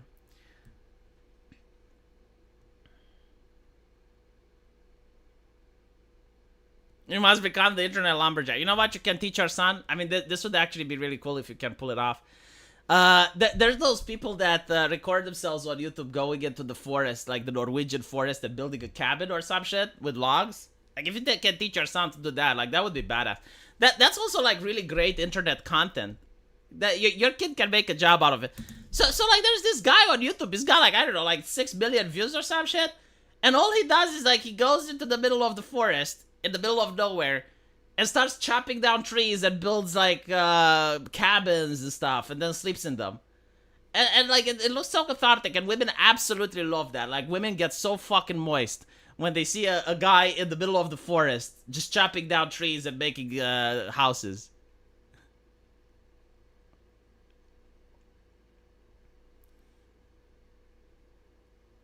I also help my father with work around the garden and house. He taught me how to box.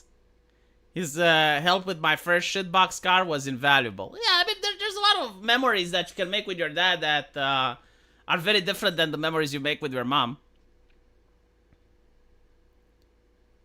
My dad one-upped that. He taught me so much I could literally explain to you in great detail how to build a house. That's kind of fucking cool. Any other tip on how I can make women moist? Yeah. You need to be popular. Literally, that's it. Right? Like what women care about the most is social status. Look at Darkside Phil. Do you think Darkside Phil is the example of a stud? Is he like oozing with masculinity? Is he a manly stud? No. The thing with him is that he's popular, right? So basically, if you have 100,000 subscribers, it's required for even like 10% of your subscribers to be women. And then like out of those 10%, if even 1% is interested in you, then there you go. You got women that are into your DMs now. Just make sure you verify that ID so you don't get doctor disrespected. But yeah, no, it's like most streamers have that, right? Like most streamers, they have women contacting them. And some of them may not be from your country, other can. V, are you going to record blogs with your kid? No, No, I will not record vlogs with my kid. I mean, maybe, I don't know, like when he's like 16 or something, sure. But like, I don't like when parents put pictures of their kid on the internet without the kid consenting. Because, again, I don't want to make my kid an internet lolcow. So if I will ever put pictures of my son on the internet, they will be censored. Like, I will censor his face. But I will try to avoid it. And I'll tell my wife to not do it as well. It's like one of those things, you know, like you don't know how they feel. You don't know how they're going to think about those pictures in the future.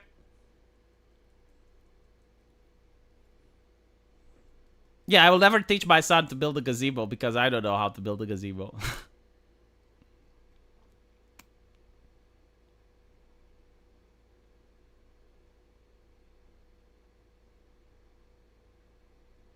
Keep him from the internet. Oh yeah, I'm going to teach my kid the exact same thing that I was taught about the internet.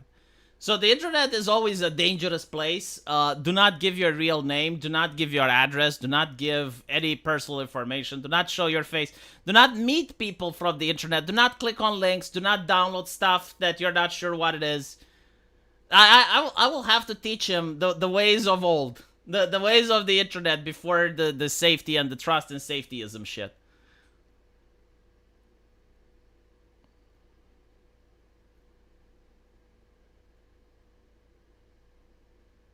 Isn't Destiny arguing with his kid? So, like, I guess it's possible. Like, Destiny's son thinks his dad is an asshole, so. At least that's what they're displaying on the internet. Like, maybe it's just a bit that they're playing. I remember I found out as a kid what a gazebo is from Minor Magic. I do remember that. Embarrassing baby photos on mom's Facebook. Yeah, like, dude, okay, so back in my age, we didn't have Facebook, right? We didn't have like every house had what was called the family album. So the family album were like pictures where members of the family went and took on various vacations, and basically they look like this.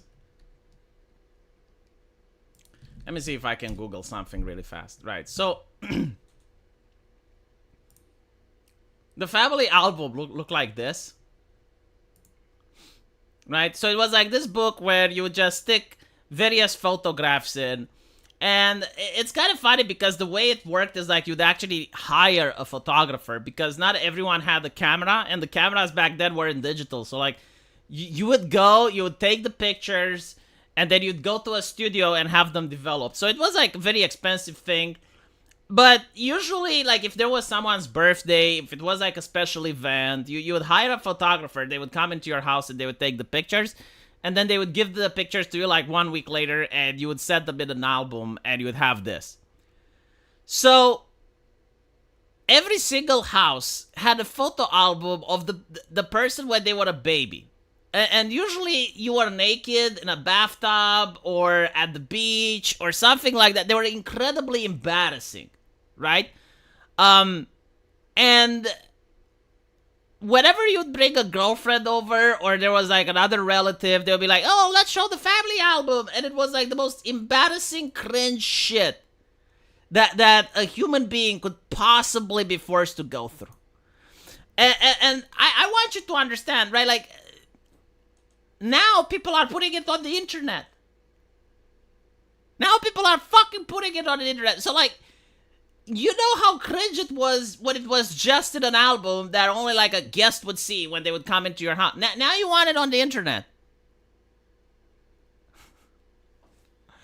V, would you say the economy is better in Romania than USA for the mere fact that it's easy to afford having a family and house of your own? No. No. People from the US don't realize how rich they are. Like, I'm sorry to say this, but you are. Oh, V, but I'm American. I'm not. No, you are rich compared to the rest of the world.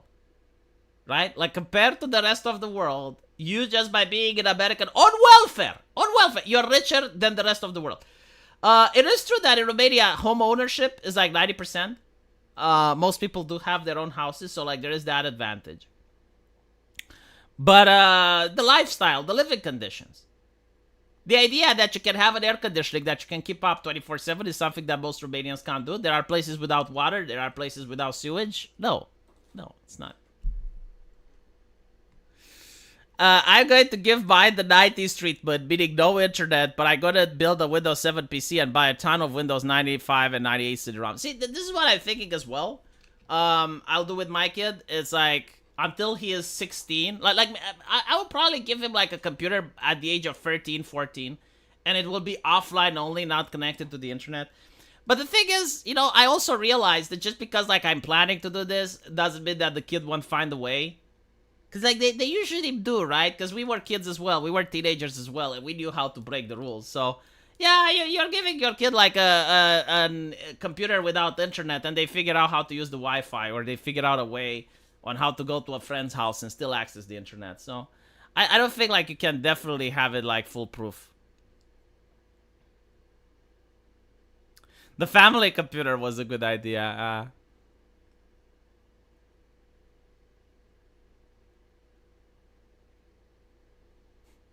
I have a friend who lives in an apartment in a house which was built in 1914 during the Russian Empire. That building still stands and will stand for another 100 years.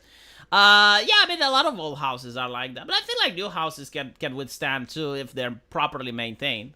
So it's not like really shocking that you can have a house that's like that. Family computer in main area of the house meant no porn. Oh, fuck off. There was porn. No, once I hit puberty and the hormones were raging, I was unstoppable.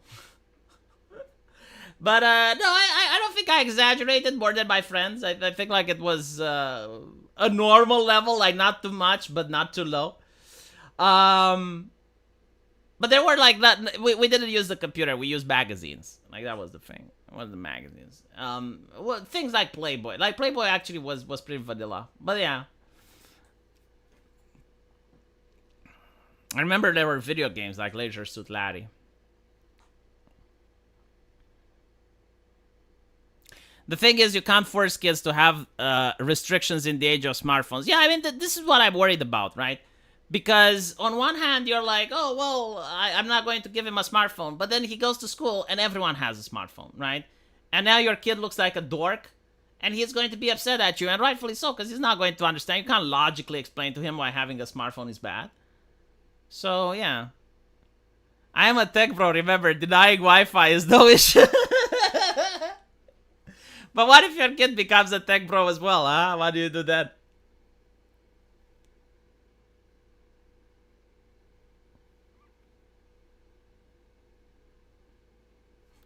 Yeah, I can see a generation of kids raised on the classics and then the sudden shock where they're going to entertainment. I was actually thinking about this, right? Like, I'm going to get a laptop for my kid that's not connected to the internet.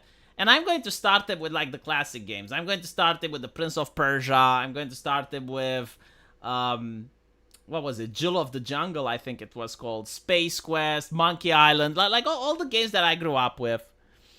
And then, like, slowly, you know, year after year, I'll upgrade the games that he can play. So that he can understand what was lost. You know, like, I want him to feel the pain when he realizes what modern gaming has become. Because otherwise, he will think this is normal. Otherwise, he will play Forspoken, and he may actually think that it's good shit. And I'll be like, no, it's not good shit.